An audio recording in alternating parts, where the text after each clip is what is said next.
Asia cup ആരംഭിക്കാൻ ഇനി ദിവസങ്ങൾ മാത്രമാണ് ബാക്കിയുള്ളത്. സെപ്റ്റംബർ 9-ന് ഏഷ്യ കപ്പ് തുടങ്ങാൻ പോവാണ്. സെപ്റ്റംബർ 14-നാണ് ഇന്ത്യ പാകിസ്ഥാൻ മത്സരം നടക്കുന്നത്. ഇന്ത്യ പാകിസ്ഥാൻ മത്സരം നടക്കില്ല, മത്സരം ഇന്ത്യ പങ്കെടുക്കേണ്ടതില്ല, ഇന്ത്യ പിന്മാറണം എന്ന തരത്തിലുള്ള പല ചർച്ചകളും അതുപോലെ തന്നെ സമൂഹ മാധ്യമങ്ങളിലൊക്കെ പ്രചരണങ്ങളൊക്കെ നടന്നുകൊണ്ടിരിക്കുന്നുണ്ട്. പക്ഷേ ക്രിക്കറ്റിനെ സംബന്ധിച്ച് ഇന്ത്യ പാകിസ്ഥാൻ മത്സരം എന്ന് പറയുന്നത് എല്ലാ കാലത്തും അതിൻ്റെ ഒരു ക്രിക്കറ്റിന് ഒരു ഗെയിം എന്ന നിലയിൽ അതിൻ്റെ ആവേശവും അതിൻ്റെ ആ ഒരു എന്താ പറയുക ആ ഒരു വീറും വാശിയും ഒക്കെ നമ്മൾ കണ്ടിട്ടുള്ള ഒരു മത്സരം ടീമുകളാണ് ഈ രണ്ട് ടീമുകളും. ബദ്ധവൈരികൾ തന്നെയാണെന്ന് കൃത്യമായിട്ട് പറയേണ്ടി വരും. ഈ ഏഷ്യ കപ്പിൻ്റെ ചരിത്രം എടുത്ത് നോക്കുന്ന സമയത്ത് കൃത്യമായിട്ടൊരു മുൻതൂക്കം ഇന്ത്യക്ക് ഉണ്ട്. പ്രത്യേകിച്ച് അവസാനം നടന്ന ടൂർണമെൻറ്റുകളിലൊക്കെ ഇന്ത്യയുടെ ഒരു സമ്പൂർണ്ണ ഒരു ആധിപത്യം തന്നെ ഏഷ്യ കപ്പിലുണ്ട്. ആകെ 18 മത്സരങ്ങളാണ് ഏഷ്യ കപ്പിൽ ഈ രണ്ട് ടീമുകളും തമ്മിൽ കളിച്ചിട്ടുള്ളത്. 10 തവണ ഇന്ത്യ വിജയിച്ചപ്പോൾ 6 തവണ ആണ് പാകിസ്ഥാൻ വിജയിച്ചത്. 2 മത്സരങ്ങൾ ഫലമില്ലാതെ ഉപേക്ഷിക്കപ്പെടുന്നുണ്ട്. അപ്പോൾ മൊത്തത്തിൽ നോക്കുകയാണെങ്കിൽ ഇതുവരെ ഞാൻ ആദ്യം ഇത് തുടങ്ങുന്നതിന് മുമ്പ് നമ്മൾ ചരിത്രം ഇതൊക്കെ പറയുന്നതിന് മുമ്പ് ഒരു കാര്യം ചോദിക്കുകയാണ്. ഇതുവരെ ഏഷ്യ കപ്പിൽ ഇന്ത്യയും പാകിസ്ഥാനും ഫൈനലിൽ ഏറ്റുമുട്ടിയിട്ടില്ല. ഇത്തവണ അങ്ങനെ അതിനൊരു സാധ്യത ഉണ്ടോ? അത് എങ്ങനെ? അല്ല, ഇപ്പം ഷെഡ്യൂൾ വെച്ച് നോക്കുമ്പം ഇന്ത്യയും പാകിസ്ഥാനും ഫൈനലിൽ എത്താൻ വേണ്ടി 3 മത്സരങ്ങളോളം കളിക്കാനുള്ള സാധ്യത ഉണ്ട്. ഷെഡ്യൂൾ പ്രകാരം ഇന്ത്യയും പാകിസ്ഥാനും വിജയിച്ച് മുന്നേറുകയാണെങ്കിൽ ഇപ്പം ടൂർണമെൻറ്റിലെ ഫേവറേറ്റുകൾ ഇന്ത്യ ആണെന്ന് സംശയമില്ല. ഇന്ത്യ ഫൈനലെത്തും നമുക്ക് പ്രതീക്ഷിക്കാം. നമ്മുടെ ടീം എന്തായാലും അതിൽ പ്രാപ്തിയുള്ള ടീമിനാണ്. സ്ക്വാഡ് ഇപ്പം പ്രഖ്യാപിക്കുന്നതേ ഉള്ളൂ എങ്കിൽ കൂടി നല്ല പ്രാപ്തിയുള്ള സ്ക്വാഡാണ്. പിന്നെ താരങ്ങൾ നമുക്കുണ്ട്. പക്ഷേ നേരെ പാകിസ്ഥാൻ സ്ക്വാഡിനെ പ്രഖ്യാപിച്ചു കഴിഞ്ഞു. ആ സ്ക്വാഡുമായിട്ട് അവർക്ക് ഫൈനലിൽ എത്താൻ പറ്റുമോ എന്നുള്ളത് മറ്റ് ടീമുകളുടെ കൂടി പെർഫോമൻസ് വെച്ചിട്ടാണ് നടക്കുന്നത്. എന്തായാലും 14 നമുക്ക് ഫസ്റ്റ് മത്സരം വരുന്നുണ്ട്. പിന്നെ 10-ാം തീയതി നമുക്ക് ആദ്യ മത്സരമുണ്ട് UAE. അതിനുശേഷം 14 പാകിസ്ഥാനായിട്ട് മത്സരം വരുന്നുണ്ട്. അതും അതിനുശേഷം 2ാം റൗണ്ടിലേക്ക് പാകിസ്ഥാൻ എത്തുന്നു പ്രതീക്ഷിക്കാവുന്നതാണ്. അങ്ങനെ വരുമ്പോൾ 2 മത്സരങ്ങൾ നമ്മൾ എന്തായാലും കളിക്കും. പിന്നെ സൈഫ് പറഞ്ഞ പോലെ ഫൈനൽ ഇപ്രാവശ്യം കളിക്കും എന്നുള്ളത് അത് നിലവിലെ പാകിസ്ഥാനെ മാത്രം ആശ്രയിച്ചല്ല, ശ്രീലങ്കയെയും അഫ്ഗാനിസ്ഥാനെയും ഞാൻ കാണുന്ന 2 ടീമും ശ്രീലങ്കയും അഫ്ഗാനിസ്ഥാനുമാണ്. അപ്പം അവർ രണ്ടുകൂടെ പ്രകടനത്തിനോട് ആശ്രയിച്ചായിരിക്കും ഇന്ത്യയുടെ ഫൈനൽ കളിക്കാൻ വേണ്ടിയിട്ട് പാകിസ്ഥാന് അവസരം ലഭിക്കുക. അതിപ്പോൾ അങ്ങനെ വന്നാൽ തന്നെ ഇപ്പം ഇന്നലെ ആക്കിബ് പറഞ്ഞ പോലെ തന്നെ ഈ ഇന്ത്യക്കെതിരെ ഇന്ത്യയെ പരാജയപ്പെടുത്തുന്ന ടീമാണെന്ന് അവർ പറഞ്ഞത് കപ്പടിക്കാൻ പറ്റുന്ന ടീമാണെന്നുള്ള അർത്ഥത്തിൽ തന്നെയാണ്. പക്ഷേ നമുക്ക് ഉറപ്പുണ്ട് ഈ മത്സരം വന്നാൽ ഇപ്പം കണക്ക് പറഞ്ഞു അത് 10-6 എന്നാണ്. 10-6 പറയുമ്പോൾ വലിയൊരു വ്യത്യാസം തോന്നുന്നു. 4 മത്സരത്തിന് മാത്രം 4 മത്സരത്തിന് ആധിപത്യം മാത്രമേ ഉള്ളൂ ഇന്ത്യക്ക്. T20-ലാണ് ഇത്ര മത്സരം നടക്കുന്നത്. പക്ഷേ അവസാനം കളിച്ച 6 മത്സരങ്ങളിൽ 5-ലും മൃഗീയ ജയങ്ങളൊക്കെ ആയിരുന്നു. കഴിഞ്ഞ വർഷം ഏറ്റവും അവസാനത്തെ സീരീസിലൊക്കെ വന്നത് അത് ഏകദിന ഫോർമാറ്റ് ആയിരുന്നു. എങ്കിൽ കൂടി വലിയൊരു വിജയമാണ് നമുക്ക് കിട്ടിയത്. എനിക്കൊന്ന് 2 സെഞ്ചുറികൾ ഇന്ത്യ അടിച്ചു. ടോട്ടൽ എത്താൻ പോലെ തന്നെ പാകിസ്ഥാൻ പറ്റിയില്ല. പക്ഷേ T20-യുടെ ഫോർമാറ്റിലേക്ക് നോക്കുമ്പോൾ 3 മത്സരങ്ങളാണ് 2 ടീമും കളിച്ചത്. 2 ജയം ഇന്ത്യക്ക്, 1 പാകിസ്ഥാനുമാണ്. അപ്പം അത് പിന്നെ 2-1 മുതൽ 2-2 ആക്കാൻ വേണ്ടിയുള്ള പാകിസ്ഥാൻ അവസരം ഇപ്രാവശ്യം ഈ ടൂർണമെൻറ്റിൽ നടന്നേക്കാറുണ്ട്. അങ്ങനെ വരുമ്പോൾ ഒരു വലിയ ടൂർണമെൻറ്റ് ചരിത്രം നോക്കുമ്പോൾ അങ്ങനെ ഇന്ത്യക്കാളും കൂടുതൽ ജയങ്ങൾ കൂടി വലിയൊരു മുൻതൂക്കം T20 ഫോർമാറ്റിൽ കാണാൻ പറ്റും. 3 മത്സരത്തിൽ 2-1 അത്ര 3 മത്സരത്തിൽ പിന്നെ വലിയൊരു മുൻതൂക്കത്തിൻ്റെ ഇത് വരുന്നില്ല, ലീഡിൻ്റെ വരുന്നില്ല. എങ്കിൽ കൂടി അതിന് സാധ്യതയുണ്ട്. പക്ഷേ നിലവിലെ സാഹചര്യത്തിൽ ഈ പരമ്പരയിൽ അവർ ഫൈനലിൽ എത്തുകയാണെങ്കിൽ നമുക്കത് 5 ജയം എന്നുള്ളത് ഈ 2 ജയത്തിനുമ്പോൾ 3 ജയം കൊണ്ട് ഇന്ത്യക്ക് കിട്ടുന്നത് സംശയമില്ല. 5-1 വേണമെങ്കിൽ നിർത്താൻ വേണ്ടി പറ്റും. നിലവിലെ പാകിസ്ഥാന് ഇന്ത്യ T20 തോൽപ്പിക്കാൻ പറ്റുന്നത് ഞാൻ കരുതുന്നില്ല. 1984-ലാണ് ആദ്യത്തെ ഏഷ്യ കപ്പിൽ ഇന്ത്യ പാകിസ്ഥാൻ അല്ലെങ്കിൽ ഏഷ്യ കപ്പ് ആദ്യമായിട്ട് നടക്കുന്ന 1984-ലാണ്. ആ വർഷം ഇന്ത്യ പാകിസ്ഥാൻ 54 റൺസിന് തോൽപ്പിക്കുന്ന ഒരു സാഹചര്യമാണുള്ളത്. 1988-ലും ഇന്ത്യ വിജയിക്കുന്നുണ്ട്. പക്ഷേ ഈ പഴയ ചരിത്രം എന്ന് പറയുമ്പോൾ നമ്മളിപ്പോൾ ക്രിക്കറ്റ് ആരാധകരെ സംബന്ധിച്ച് ഓർമ്മിക്കാനുള്ളൊരു മത്സരം എന്ന് പറയുന്നത് 2012-ലെ ഏഷ്യ കപ്പിൽ നടന്ന മത്സരമാണ് ഇന്ത്യ പാകിസ്ഥാൻ. വിരാട് കോഹ്ലിയുടെ അത് ഇന്നും ഏഷ്യ കപ്പിന്റെ ചരിത്രത്തിലെ ഏറ്റവും മികച്ച ഒരു ഇന്നിങ്സ്. വിരാട് കോഹ്ലിയുടെ ഹൈ സ്കോർ മാത്രമല്ല ഏഷ്യ കപ്പിന്റെ ചരിത്രത്തിലെ ഏറ്റവും മികച്ച ഇന്നിങ്സുകളിൽ വരുമ്പോൾ നമുക്ക് പിന്നെ ഏഷ്യ കപ്പിലാണെങ്കിൽ അല്ലാത്ത മത്സരങ്ങളും കാണാൻ വേണ്ടി പറ്റും. ഇന്ത്യ പ്രതിരോധത്തിലുള്ള മത്സരങ്ങളാണെങ്കിൽ കൂടി ചേസ് മാസ്റ്ററാണ് വിരാട് ഓബിയസ്ലി. പക്ഷേ അദ്ദേഹം ആ കളി തിരിച്ചു പിടിക്കുന്ന പല മത്സരങ്ങളും നമ്മൾ കണ്ടിട്ടുണ്ട്. വിരാട് പിന്നെ നമുക്കറിയാം പാകിസ്ഥാനോട് ഏറ്റവും ഒരു വർദ്ധിത ഊർജ്ജത്തോടെ കളിക്കുന്ന ഒരു താരമാണ്. 153 പ്രകടനത്തിൽ അത് നമ്മൾ കണ്ടാണ്. ഈ എടുത്തു പറയുന്ന പല പ്രകടനങ്ങളുണ്ട്. രോഹിത്തിന് സെഞ്ചുറി ഉണ്ട്, ഹർദിക് പാണ്ഡ്യ ഓൾറൗണ്ട് മികവ് ഉണ്ട്, അങ്ങനെ പലതും വരുന്നുണ്ട്. ഈ നമുക്ക് ഓർക്കാൻ ഒരുപാട് നിമിഷങ്ങൾ സമ്മാനിച്ച ഇതാണ് ഏഷ്യ കപ്പ് ഉൾപ്പെടെ വരുന്നത്. ഈ സൈഫ് പറഞ്ഞ തന്നെ വിരാട് കോഹ്ലിയുടെ ആ സെഞ്ചുറി അതിന് പകരം വയ്ക്കാൻ മറ്റൊരു സെഞ്ചുറിയോ അല്ലെങ്കിൽ ഒരു ഇന്നിങ്സ് ഏഷ്യ കപ്പിൻ്റെ ചരിത്രത്തിൽ ഇന്ത്യയുടെ ഇത് വെച്ച് നോക്കുമ്പോൾ നമുക്ക് കാണുന്നില്ല. യോഹാനെ മറ്റു താരങ്ങളൊക്കെ സെഞ്ചുറി അടിച്ചതും ഇന്ത്യ തോൽപ്പിച്ച മത്സരങ്ങളൊക്കെ ഉണ്ടായിട്ടുണ്ട്. പക്ഷേ ഇപ്പോൾ പറഞ്ഞത് വിരാടിൻ്റെ തട്ട് താണു തന്നെ ഇരിക്കും. ആ വിരാട് കോഹ്ലിയും രോഹിത്തും ഇല്ലാത്തൊരു പിന്നെ സീരീസിലേക്കാണ് നമ്മൾ പോകുന്നത്. ഏഷ്യ കപ്പിലേക്കാണ് നമ്മൾ പോകുന്നത്. T20 തന്നെ 2 പേരും വിരമിച്ച താരങ്ങളാണ്. അപ്പം ആ ഒരു എൻ്റെ ഒരു ഇതിൽ പറഞ്ഞാൽ ഒരു നമ്മൾ ടെസ്റ്റിൽ ഒരു യുഗത്തിൻ്റെ മാറ്റം, ഒരു ജനറേഷൻ ചേഞ്ച് പറഞ്ഞാൽ തന്നെ T20 നമ്മൾ കളിച്ചു കഴിഞ്ഞിട്ടുണ്ട്. പക്ഷേ ലോകകപ്പിന് ശേഷം വലിയൊരു ടൂർണമെൻറ്റിലേക്ക് ഇറങ്ങുകയാണ്, ഏഷ്യ കപ്പിലേക്ക് ഇറങ്ങുകയാണ്. വിരാടും രോഹിത്തും ഇല്ലാത്തൊരു ടൂർണമെൻറ്റിലേക്ക് ഇറങ്ങുമ്പോൾ ജഡേജ് ഇല്ലാത്തൊരു ടൂർണമെൻറ്റിലേക്ക് ഇറങ്ങുകയാണ്. അപ്പം ഈ ഇന്ത്യയിലെങ്കിലും തോൽപ്പിക്കാൻ വേണ്ടി പാകിസ്ഥാനെ പറ്റുമോ എന്നുള്ളതാണ് അവർ നോക്കുന്നത്. പക്ഷേ ഉറപ്പാണ്, നമുക്ക് അന്ന് വിരാട്ക്കായിരുന്നെങ്കിൽ ഇന്ന് സൂര്യകുമാർ യാദവ് ഉണ്ട്, സഞ്ജു ഉണ്ട്, ആരും വരാം. ഈ നമ്മളെ പറഞ്ഞ പോലെ അഭിഷേക് ആയാലും പുതിയ താരങ്ങളുണ്ട്. ആ റെക്കോർഡ് T20 ഫോർമാറ്റിൽ നമുക്ക് 153 നടക്കില്ല എന്നും പറയുന്നില്ല, സൂര്യകുമാർ യാദവ് ഒക്കെയാണ്. പക്ഷേ നമുക്കതിന് T20 അനുയോജ്യമായ റെക്കോർഡുകൾ പറക്കും നമുക്ക് പ്രതീക്ഷിക്കാവുന്നതാണ്. തീർച്ചയായും ഈ മത്സരത്തെ 2012 മത്സരത്തെക്കുറിച്ച് പറയുകയാണെങ്കിൽ 329 റൺസ് എന്ന് പറയുന്ന താരതമ്യേന 2012 കാലഘട്ടം ഒക്കെ നോക്കുമ്പോൾ ഒരു കൂറ്റൻ സ്കോറാണ്, വലിയ സ്കോറാണ്.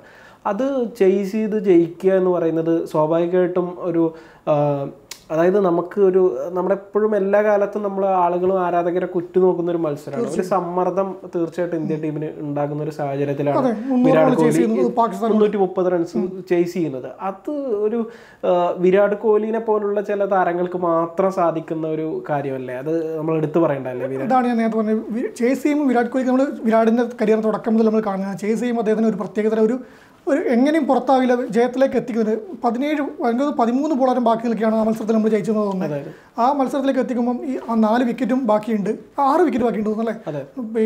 വലിയൊരു ഇതിലേക്കാണ് നമുക്ക് പോയത്. ഈ പറഞ്ഞ പോലെ തന്നെ കോഹ്ലിയുടെ ഇന്നിങ്സ്, ഞാൻ പറഞ്ഞ തൊട്ട് നമ്മളിപ്പം ഏറ്റവും അവസാനത്തിലേക്ക് നോക്കിയാൽ നമുക്ക് 2000 ശേഷം നോക്കിയാലും പാകിസ്ഥാനെതിരെ കോഹ്ലി പിന്നൊരു പല മാച്ചിൻ്റെ ഇന്നിങ്സും നടത്തിയിട്ടുണ്ട്. പക്ഷേ ഈ പറഞ്ഞത് 329 റൺസ് പാകിസ്ഥാൻ അടിച്ചു, 330 വിജയലക്ഷ്യം വെച്ചപ്പോൾ തന്നെ ഇന്ത്യ തോറ്റുന്നില്ല. ആ കാലഘട്ടത്തിൽ 300 മുകളിൽ റൺ ചേസ് ചെയ്യുക എന്ന് പറയുമ്പോൾ തന്നെ ഒരു നടക്കായിക എന്ന് പറഞ്ഞാൽ നമുക്ക് കുറച്ച് ബുദ്ധിമുട്ടാണ്. ഇന്നത്തെ കാലത്തെ പോലെ 300 റൺസൊന്നും പിറക്കുന്ന എല്ലാ മത്സരങ്ങളും പിറക്കുന്ന ഇതൊന്നുമല്ല. ഇപ്പം പറഞ്ഞാൽ T20 തന്നെ 200 മുകളിൽ തന്നെ 300 അടുത്ത് റണ്ണ് പിറക്കുന്ന നമ്മൾ സംശയിച്ചിരിക്കുന്ന ടൈമാണ്. പക്ഷെ അന്ന് അങ്ങനെയല്ല. അപ്പം കളി പോയി, ഏകദേശം ഏഷ്യ കപ്പിൽ വന്നു. പാകിസ്ഥാനാണ് ഒരു വലിയ ടൂർണമെൻറ്റിൽ വലിയൊരു ലീഡ്, പാകിസ്ഥാൻ പകുതി ജയിച്ചു എന്ന് പറയാം. ആ ഒരു ഘട്ടത്തിലാണ് നിൽക്കുമ്പോൾ അവിടെയാണ് വിരാട് കോഹ്ലിയുടെ ഇത് വരുന്നത്. വിരാട് ക്രീസിൽ ഇടത്തോളം കാലം പാകിസ്ഥാന് ജയം സ്വപ്നം കാണാൻ പറ്റുമായിരുന്നില്ല. കളി മാനസികമായി അവർ തോൽക്കുമായിരുന്നു. അതിൽ തന്നെ എങ്ങനെയാണ് അതിൻ്റെ ആ റണ്ണൊഴുക്കിൻ്റെ കളി കണ്ടവർക്കറിയാം ആ ഒരു വികാരം എങ്ങനെയാണ് വിരാട് കോഹ്ലി വിജയത്തിലേക്ക് എത്തിച്ചതെന്നുള്ളത്. വിരാടിൻ്റെ ഈ ലോകകപ്പിലെ ഏഷ്യ കപ്പിലെ എന്നല്ല, ക്രിക്കറ്റ് ചരിത്രത്തിൽ തന്നെ ഏറ്റവും മികച്ച ഇന്ത്യ പാകിസ്ഥാൻ്റെ പോരാട്ടങ്ങളൊന്നായിട്ടാണ് അതിനെ വിലയിരുത്തുന്നത്, ഈ മത്സരത്തെ വിലയിരുത്തുന്നത്. വിരാട് കോഹ്ലിയുടെ കരിയറിലെ തന്നെ ഏറ്റവും ഹൈ സ്കോർ നമ്മൾ പറഞ്ഞാൽ തന്നെ ഏറ്റവും മികച്ച ഇന്നിങ്സാണ്. അതിൻ്റെ എല്ലാ ഒരു സൗന്ദര്യം ഉണ്ടായിരുന്നു. അതുപോലത്തെ മത്സരങ്ങൾ ഇനി ഉണ്ടാവാൻ സംശയമാണ്. കാരണം ഇപ്പോൾ പറഞ്ഞാൽ റണ്ണൊഴുകുന്ന പിച്ചുകളും മറ്റും ഉണ്ട്. അന്ന് ഇത് അടിച്ച് വിരാട് എടുത്ത റൺസ് അത് ചരിത്രത്തിൽ എഴുതിപ്പെട്ട ഒരു നിമിഷം തന്നെയാണ്. അത് കഴിഞ്ഞിട്ട് 2014 അഫ്രീദി അവസാന ഓവറിൽ 2 6 ഒക്കെ അടിച്ചിട്ട് ഇന്ത്യക്കെതിരെ 1 വിക്കറ്റിൻ്റെ ഒരു വിജയം പാകിസ്ഥാന് നേടിക്കൊടുക്കുന്നുണ്ട്. അതും ആ ഒരു ത്രില്ലർ മത്സരങ്ങൾ ഒരുപാട് ഉണ്ടായിട്ടുണ്ട്. ഇപ്പോൾ ഇന്ത്യ ആണെങ്കിൽ പോലും അവസാന പന്തിലൊക്കെ ഒരു പന്ത് ബാക്കി നിർത്തിയിട്ടൊക്കെ ചേസ് ചെയ്തിട്ടുള്ള പല ചരിത്രങ്ങളുണ്ട്. 2016 ഒരു T20 ഫോർമാറ്റിലേക്ക് ഈ ഇന്ത്യ അല്ലെങ്കിൽ ഏഷ്യ കപ്പ് കടക്കുന്നത്. T20 ഫോർമാറ്റ് നമുക്കറിയാം ഏത് സാഹചര്യത്തിലാണ് T20 ഫോർമാറ്റിലേക്ക് വരുന്നത് നമ്മൾ മുമ്പ് പലപ്പോഴും പറഞ്ഞിട്ടുള്ളതാണ്. അപ്പോൾ ഈ മത്സരത്തിൽ ഒരു 83 റൺസിന് പാകിസ്ഥാനെ ഓൾ ഔട്ട് ആക്കുന്ന, അതും അവിടെ ഒരു മികച്ച ഒരു പ്രകടനം, 83 റൺസിന് ഓൾ ഔട്ട് ആക്കുകയും അത് ചേസ് ചെയ്യുകയും ചെയ്യുന്ന ഒരു ഇന്ത്യൻ ടീമിനെ നമുക്ക് കാണുന്നുണ്ട്. അതെ, അന്ന് നമുക്കിത് പറയുമ്പോൾ ഏത് ഫോർമാറ്റിലാണെങ്കിലും, ക്രിക്കറ്റിൻ്റെ ഏത് ഫോർമാറ്റിലാണെങ്കിലും ഒരു സുപ്പീരിയർ ആയിട്ട് നിൽക്കുന്ന ഒരു ടീം അത് ഇന്ത്യ തന്നെയാണ് എന്ന് അടിവരയിടുന്നൊരു ഫലം തീർച്ചയായിട്ടും ഉണ്ടാകുന്നില്ല. ഇപ്പോൾ ഈ പറഞ്ഞാൽ തന്നെ ഞാൻ ആദ്യം തന്നെ പറഞ്ഞ ഏഷ്യ കപ്പിൽ വരുമ്പോഴേക്ക് ചരിത്രം നോക്കിയാൽ തന്നെ, കിരീടങ്ങൾ നോക്കിയാൽ തന്നെ ഇന്ത്യ മുന്നിലാണ്. ഈ ടൂർണമെൻറ്റിൽ നടക്കാൻ പോകുന്ന ടൂർണമെൻറ്റിൽ നമുക്ക് ആരായിരിക്കും ഫൈനലിസ്റ്റിൽ ഒരു സംശയം, ഒരു ടീമിന് ആർക്കും സംശയം ഉണ്ടാവില്ല, അത് ഇന്ത്യ ആയിരിക്കും. ഈ രണ്ടാമത് പാകിസ്ഥാൻ ആയിരിക്കും പാകിസ്ഥാൻ പറയുന്നെങ്കിൽ കൂടി പാകിസ്ഥാൻ നിലവിലെ പെർഫോമൻസ് വെച്ചാണ് നമ്മൾ സംശയം പറയുന്നത്. ശ്രീലങ്ക എത്താം, അഫ്ഗാനിസ്ഥാൻ എത്താം, ബംഗ്ലാദേശിന് എത്താൻ ചാൻസ് ഉണ്ട് നിലവിലെ പാകിസ്ഥാൻ വെച്ച് നോക്കുകയാണെങ്കിൽ. പാകിസ്ഥാൻ ഇപ്പം പറയുമ്പോൾ തന്നെ സൈഫ് പറഞ്ഞാൽ T20 ഇനി ഏകദിന ഫോർമാറ്റിലാണെങ്കിലും ഏഷ്യ കപ്പിൻ്റെ ചരിത്രത്തിൽ ഇന്ത്യ അല്ലാതെ മറ്റൊരു ടീമിനും ഒരു ആധിപത്യം പറയാനില്ല. ഏഷ്യ കപ്പ് എന്നുള്ളത് ഇന്ത്യക്ക് ജയിക്കാനായിട്ടുള്ള ഒരു ടൂർണമെൻറ്റായി മാറുന്നൊരു കാഴ്ചയാണ് നമ്മൾ കാണുന്നത്. ഇന്ത്യയും ശ്രീലങ്കയാണ് കൂടുതൽ ഫൈനലിൽ വന്നിട്ടുള്ളത്. ശ്രീലങ്കയാണ് 2ാം സ്ഥാനത്ത്, കപ്പിൻ്റെ എണ്ണത്തിൽ 2ാം സ്ഥാനത്തേക്ക് ശ്രീലങ്കയാണ്. പാകിസ്ഥാൻ അതിലൊക്കെ നോമിനൽ റോൾ മാത്രമേ ഉള്ളൂ. ഈ പറഞ്ഞ പോലെ ഒറ്റപ്പെട്ട മത്സരങ്ങളൊക്കെ അതും മികച്ച വിജയം നേടിയിട്ടുണ്ട്, മികച്ച ഇന്നിങ്സുകൾ വന്നിട്ടുണ്ട്. പക്ഷേ എങ്കിൽ കൂടി പാകിസ്ഥാൻ അത്ര എടുത്തു പറയത്തക്ക പ്രകടനങ്ങളൊന്നും ഈ പറഞ്ഞ അഫ്രീദിയുടെ 2 6 അങ്ങനെ ജയിച്ച കുറേ മുഹൂർത്തങ്ങളുണ്ട്. പക്ഷേ കപ്പിൻ്റെ എണ്ണത്തിലായാലും ജയങ്ങളുടെ എണ്ണത്തിലായാലും പാകിസ്ഥാൻ വലിയ ആശ്വാസങ്ങൾ നൽകിയ ഒന്നല്ല ഏഷ്യ കപ്പ്. അത് ഇന്ത്യക്കെതിരെ ആകുമ്പം ഈ പറഞ്ഞ പോലെ ഒരു ആശ്വാസം എന്ന് പറയേണ്ട ആവശ്യമില്ല, അത് വേറെ ലീഗാണ്. ഇന്ത്യ പാകിസ്ഥാനും അതിന് വേറൊരു താമരത്തിൻ്റെ ആവശ്യമില്ല. ഇന്ത്യ പാക് പോരാട്ടം ക്രിക്കറ്റിൽ അത് വല്ലാത്തൊരു പോരാട്ടം തന്നെയാണ്. അതിൻ്റെ എല്ലാ അക്തറും സച്ചിനുമായാലും ഏത് ഘട്ടത്തിലായാലും കാലഘട്ടത്തിൽ പല താരങ്ങൾ മാറി വന്നാലും ആ ഒരു വീറും വാശിയും മറന്നില്ല. ഇപ്പോൾ ഏറ്റവും ബാബർ അസമും വിരാട് കോഹ്ലിയും 2 പ്രതിഭകൾ നിൽക്കുന്ന സമയത്തായാൽ കൂടി, ഇനിയിപ്പം വരുമ്പോഴേക്ക് പുതിയ താരങ്ങൾ വരുമ്പോഴേക്കും സൂര്യകുമാറിൻ്റെ യാദവിൻ്റെ ചുമലിലേക്ക് ഇന്ത്യ എത്തുമ്പോഴേ ആയാൽ കൂടി അതിൽ യാതൊരു തീവ്രത കുറയില്ല. ഏത് ടീം മാറി ഏത് ടീം വന്നു, ബി ടീമോ സി ടീമോ ഏത് ടീം കളിക്കാൻ പോയാലും ഇന്ത്യ പാക് പോരാട്ടം എന്ന് പറയുമ്പോൾ അതിന് പ്രത്യേക തലമുണ്ടാകും. സൈഫ് തുടക്കത്തിൽ പറഞ്ഞ പോലെ തന്നെ മത്സരം വേണ്ട, ലെജൻസ് ക്രിക്കറ്റിൽ പിന്നെ കളിക്കാണ്ട് നമ്മൾ 2 മത്സരമായി നമ്മൾ നിലവിലെ ചാമ്പ്യന്മാരായിരുന്നു, പരമ്പരയിൽ നമ്മൾ പുറത്തായി തന്നെ കളിക്കാതെയാണ്. അങ്ങനെ കളിക്കേണ്ടെന്ന് ആൾക്കാർ പറയുന്നുണ്ട്. പക്ഷേ ഇന്ത്യ പാക് പോരാട്ടത്തിൽ അത് കളത്തിനകത്ത് നമുക്ക് ജയിക്കാനുള്ള ഒരു അവസരമായിട്ട് പിന്നെ കാണേണ്ടതുണ്ടെന്ന് എനിക്ക് തോന്നുന്നു. ഈ സോഷ്യൽ മീഡിയ നടക്കുന്ന പ്രതികരണങ്ങൾ നമ്മൾ അതിൽ കൂടുതൽ കമൻറ്റുകൾ പറയേണ്ട ആവശ്യമില്ല. എങ്കിൽ കൂടി അത് ഇന്ത്യക്ക് ജയിക്കാനുള്ള അവസരമാണ്. ഈ പറഞ്ഞ പോലെ തന്നെ എന്തിനാണ് നമ്മൾ പറയുന്നത്, രാജ്യമാണ് വലുത്, പിന്നെ സൈനികരുടെ ജീവൻ, അതിൽ യാതൊരു സംശയമില്ല. എങ്കിൽ കൂടി ഈ പറയുമ്പോൾ നമുക്ക് വീണ്ടും ജയിക്കാനുള്ള അവസരമാണ്. യാതൊരു സംശയവും വേണ്ട. പാകിസ്ഥാൻ നമ്മൾ മുന്നിൽ കിട്ടിയാൽ നമുക്ക് ജയിക്കാൻ വേണ്ടി പറ്റുന്നത്. അപ്പോൾ കളിക്കട്ടെ, ജയിക്കട്ടെ, നമുക്ക് മുന്നേറട്ടെ എന്നുള്ളതാണ്. ഇപ്പം ഈ പറഞ്ഞ പോലെ തന്നെ പാകിസ്ഥാൻ നന്നായി കളിക്കുകയാണെങ്കിൽ നമുക്ക് 3 പ്രാവശ്യം വരെ തോൽപ്പിക്കാൻ പറ്റും. പാകിസ്ഥാൻ നന്നായി കളിച്ചില്ലെങ്കിൽ 1-2 പ്രാവശ്യം തോൽപ്പിക്കാൻ പറ്റും. പക്ഷേ പാകിസ്ഥാൻ നന്നായി കളിച്ചാൽ 3 പ്രാവശ്യം നമുക്ക് തോൽപ്പിക്കാൻ പറ്റും. അതിന് അങ്ങനെ കാണുള്ളൂ എന്ന് എനിക്ക് തോന്നുന്നത്. ഇപ്പോൾ ഏഷ്യ കപ്പിൻ്റെ ഏഷ്യ ടീമുകളുടെ ക്രിക്കറ്റ് ടീമുകളുടെ ഒരു ഇത് നമുക്ക് ഒറ്റ നോട്ടത്തിൽ എടുത്തു കഴിഞ്ഞാൽ ഇന്ത്യ കഴിഞ്ഞാൽ പാകിസ്ഥാൻ എന്നുള്ളൊരു രീതിയിൽ ആയിരിക്കും ആളുകളുടെ മനസ്സിലുണ്ടാവുക. പക്ഷേ പാകിസ്ഥാനേക്കാളും മികച്ച പ്രകടനം നടത്തുന്ന ടീം ഏഷ്യ കപ്പിൻ്റെ ചരിത്രം എടുത്ത് നോക്കിക്കഴിഞ്ഞാൽ ശ്രീലങ്കയാണ് എന്നുള്ള കാര്യത്തിൽ സംശയമൊന്നുമില്ല. കപ്പ് നേടിയതിൽ പോലും ഇന്ത്യക്ക് തൊട്ട് പിന്നിലുള്ളത് ശ്രീലങ്കയാണ്. ഫൈനലിൽ എത്തിയതും കൂടുതലും ശ്രീലങ്കയാണ് എന്നൊക്കെ നമ്മൾ എടുത്ത് പറയേണ്ടതായിട്ട് വരും. ഇത് 2018 വരുന്ന സമയത്ത് 2018 ഏഷ്യ കപ്പിൽ ഇന്ത്യയുടെ ഒരു സമ്പൂർണ്ണ ആധിപത്യമാണ്. 2 മത്സരങ്ങളും ഇന്ത്യ വിജയിക്കുന്ന ഒരു സാഹചര്യമാണ് ഉണ്ടാകുന്നത്. ആദ്യത്തെ മത്സരത്തിൽ ഇന്ത്യ 8 വിക്കറ്റിന് വിജയിക്കുന്നുണ്ട്. രണ്ടാമത്തെ മത്സരം ഇന്ത്യ അത് വളരെ എടുത്ത് പറയേണ്ടതാണ്. 9 വിക്കറ്റിന് വിജയം എന്ന് പറയുമ്പോൾ 237 റൺസ് ചേസ് ചെയ്യുന്നത് 39 ഓവറിലാണ്. ഇന്ത്യ രോഹിത് ശർമ്മയും ശിഖർ ധവാനും തമ്മിലുള്ള അതെ ആ ഒരു മത്സരം നമ്മൾ എടുത്തു പറയേണ്ട ഒരു മത്സരം തന്നെയാണ്. അത് കഴിഞ്ഞിട്ടാണ് ഇപ്പോൾ നമുക്കിപ്പോൾ അത് കഴിഞ്ഞിട്ട് മത്സരങ്ങൾ നടന്നിട്ടുണ്ടെങ്കിൽ പോലും 2023 അവസാനം നടന്ന മത്സരത്തെക്കുറിച്ചിട്ട് പറയാതിരിക്കാൻ പറ്റില്ല. അത് 2023 ആദ്യം ഒരു മത്സരം ഫലമില്ലാതെ ഉപേക്ഷിക്കപ്പെടുന്നുണ്ട്. പക്ഷെ രണ്ടാമത്തെ ഒരു മത്സരം ഇന്ത്യ 228 റൺസിന്റെ ഒരു കൂറ്റൻ വിജയം നേടുന്നൊരു സാഹചര്യമാണുള്ളത്. അതെ, രാഹുലിന്റെ സെഞ്ചുറി, 94 പന്തിൽ 128 റൺസ് നേടിയ കോഹ്ലിയുടെ ഇന്നിങ്സ്, അങ്ങനെ മൊത്തത്തിൽ ഇപ്പോഴത്തെ ഒരു ചരിത്രം മാത്രമല്ല, ഒരു 2 വർഷം മുമ്പുള്ള ഒരു 2018 ശേഷം 5 മത്സരങ്ങൾ 4 ഇന്ത്യയാണ് ജയിച്ചത്. അതെ. അപ്പൊ അങ്ങനെ നോക്കുന്ന സമയത്ത് ഈ ഇതിനകത്ത് പോലും സെപ്റ്റംബർ 14 പോലും ഇന്ത്യക്കൊരു അനായാസ വിജയം നേടാൻ കഴിയില്ലേ? തീർച്ചയായും, അത് സംശയമില്ല. നമ്മൾ പറഞ്ഞാൽ തന്നെ അതിപ്പം ഇനി ഇന്ത്യയുടെ സ്ക്വാഡ് വരുമ്പം, ഇന്ത്യയുടെ രൂപനിര വരുമ്പം അവർക്ക് യാതൊരു പാകിസ്ഥാനെ നേരിടുന്ന അല്ലെങ്കിൽ ഒരു വലിയ സ്റ്റേജിലേക്കാണ്. ഏഷ്യ കപ്പ് പറഞ്ഞാൽ രണ്ടാമത് നമുക്ക് പറയുമ്പോൾ ഒരു വലിയ പോരാട്ടം തന്നെയാണ്, ഒരു വേദി തന്നെയാണ്.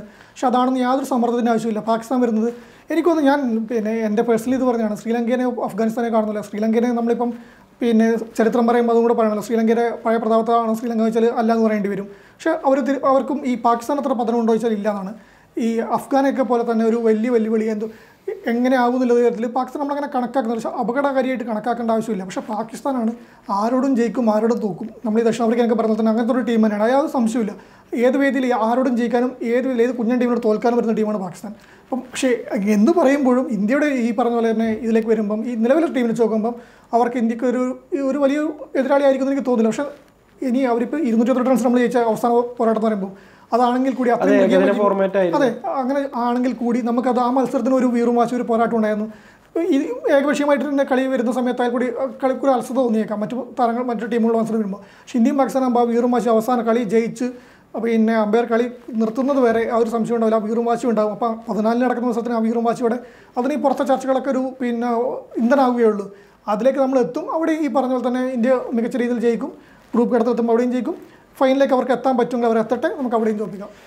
തീർച്ചയായിട്ടും നമുക്ക് ഇത് നമ്മളിപ്പോൾ എടുത്ത് പറയുന്ന സമയത്ത് അടുത്ത വർഷം നടക്കുന്ന T20 ലോകകപ്പ് ലക്ഷ്യം വെച്ചിട്ടൊരു ഇന്ത്യ ഒരു ടീമിനെ സെറ്റാക്കി കൊണ്ടുവരികയാണ്. ഇപ്പോൾ റീസെൻ്റ് ആയിട്ട് നമുക്കറിയാം ഗില്ലാണെങ്കിലും മറ്റ് പല താരങ്ങളാണെങ്കിലും 2024 ഡിസംബറിലൊക്കെ ഒരു T20 അല്ലെങ്കിൽ 2024 ജൂലൈയിൽ ജൂലൈ മാസത്തിലൊക്കെ T20 മത്സരം കളിച്ച താരങ്ങളാണ്.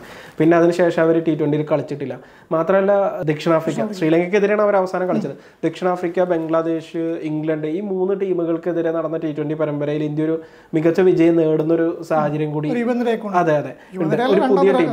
അപ്പൊ എനിക്ക് വ്യക്തിപരമായിട്ട് തോന്നുന്ന ഒരു കാര്യമാണ്, ഇപ്പോഴത്തെ ഒരു ഇന്ത്യൻ ടീമിന്റെ ഒരു ശക്തി വെച്ചിട്ട് തീർച്ചയായിട്ടും ഈ ഏഷ്യ കപ്പ് എന്ന് പറയുന്നത് നമുക്ക് അടുത്ത ലോകകപ്പിനുള്ള ഒരു വാമപ്പ് മത്സരം മാത്രമാണ്. അപ്പൊ അതിൽ തന്നെ നിലവിലെ ഒരു സാഹചര്യം വെച്ചിട്ട് ഇന്ത്യക്ക് തന്നെയാണ് ഇപ്പോഴത്തെ ഒരു സാഹചര്യത്തിൽ എന്ത് സംഭവിക്കാം. പക്ഷെ നിലവിലെ സാഹചര്യം നമുക്ക് ഇന്ത്യക്ക് ചരിത്രം മാത്രമല്ല നിലവിലെ പെർഫോമൻസ് നോക്കുകയാണെങ്കിൽ പോലും ഇന്ത്യക്ക് സമ്പൂർണ്ണമായിട്ടുള്ള ഒരു ആധിപത്യം ആധിപത്യം ഉണ്ട് എന്ന് നമ്മൾ എടുത്ത് പറയേണ്ടതായി വരും. എന്തായാലും ആവേശകരമായിട്ടുള്ള മത്സരങ്ങൾ തന്നെ ഏഷ്യ കപ്പിൽ നമുക്ക് കാണാനാകട്ടെ ഇത്തവണ.